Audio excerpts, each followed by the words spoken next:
atine kufara kutsamira mumaoko ake chikomborero runyararo kutsamira mumaoko ake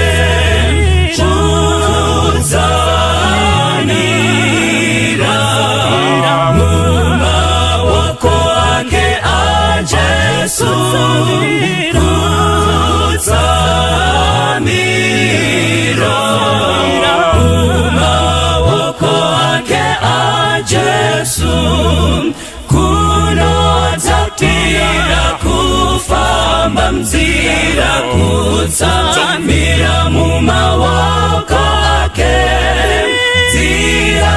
yapenya zuwa nezuwa kutsamira mumaoko ake kutsamira mumaoko ake a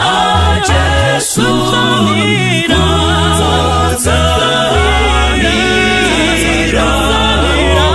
mumaoko ake a Jesu chinyindinozvane kutizira kutsamira mumaoko ake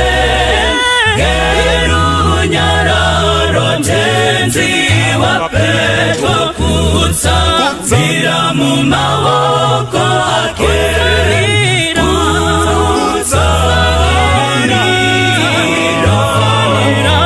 mumaoko ake a Jesu kutsamira